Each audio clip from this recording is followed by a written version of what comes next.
Hello friends, my name is Tawfiq and you're watching my channel Graphics Den.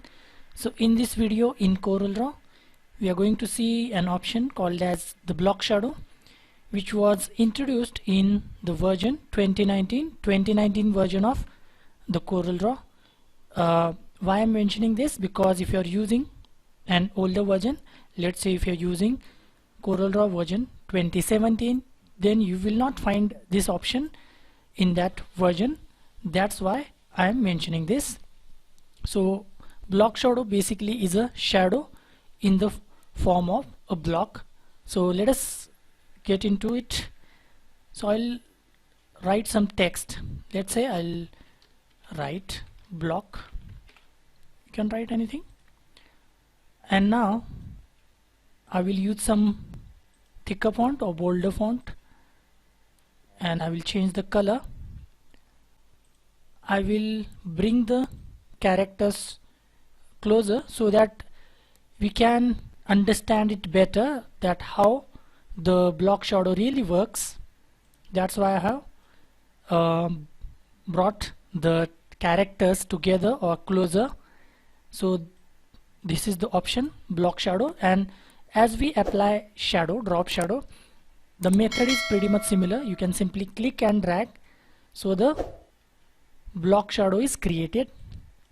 Now we have some options in the property bar. You can increase or decrease the depth. We have two options. We can simply increase from here or change the depth size from here, or you can also change the depth size from the property bar itself, like this. Now again we have direction. So this is the direction of the block shadow.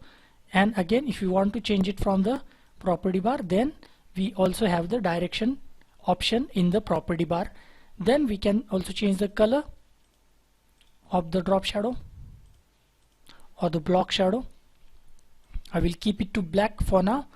Then we have some options, really interesting options.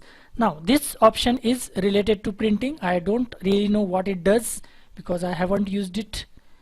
So, and it really doesn't feel any difference when I apply it. Then we have some other options like simplify. So let us say if I bring this shadow bit closer, or if I decrease the shadow depth, then if the shadow is overlapping with the any object, then this option can be used to remove the overlapping object. So as you can see over here, this is overlapping with object, so this will be removed like this.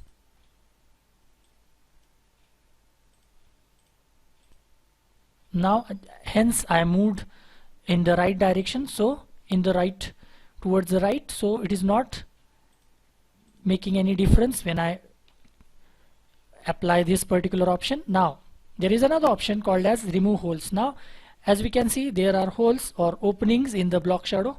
We can clearly see this is a hole, again this is a hole. So if you don't want those holes, then you can simply choose this option, remove holes. So it will remove, or it will fill the block shadow with the color, so you won't see any opening between the or in between the block shadow. So if you don't want any holes, then you can simply use this option called as remove holes.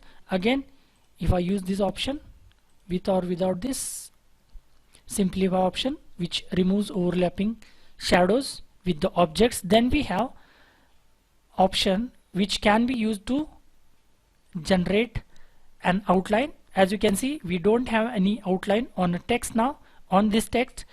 So if I want an outline, I can simply turn on this option first and increase the value of the outline, so that as you can see, this outline has been generated. If I close this, then the outline will be removed. Simple, as simple as this. Now what we can do is we can try and create some interesting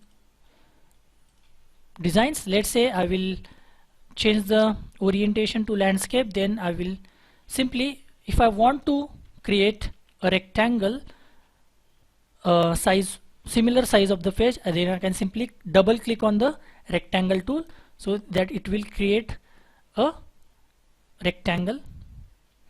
I will choose any color. Let's say I'll choose this color, and again I will choose the block shadow. So let's say I want to use this block shadow like this. So you can use to create some really interesting designs. Now let's see if I want to change the block shadow color. I will keep it to white, so it will look something like this. I will darken the green color a little bit. You can choose any color you want, so it will look something like this. Now let's say if I want to separate these two options, block shadow and text, then I can simply, and if you don't want these to be filled, then you can simply choose it is already there, holes. If you want holes, then you can simply, so let's say it doesn't really matter because we have chosen a larger length of the block shadow. So let's say if I want to separate these two options, then I can simply press Ctrl K or Command K if you are using Mac, or go to object and break block shadow apart. So it will separate these two options. Why I separated the two? Because I want to increase the transparency of the block shadow. So I can simply select the block shadow, which is now not a black shadow now because I have separated the two, but it will still look like a block shadow. I will increase the transparency or decrease the opacity, so it will look something like this. This is just an example if you want to use it. So this is how it will look. Again, we can use the block shadow on any of the tool. Let's say if I take a hexagon, apply any color, and I can simply choose block shadow and place it to any direction that you want. So I want it in this direction. So this is the block shadow option, which is very simple to use, and you can create some interesting designs using the block shadow option like this. So do practice this. It's a very interesting tool. So I hope you like the video. So I'll see you in the next one. Until then, bye bye and cheers.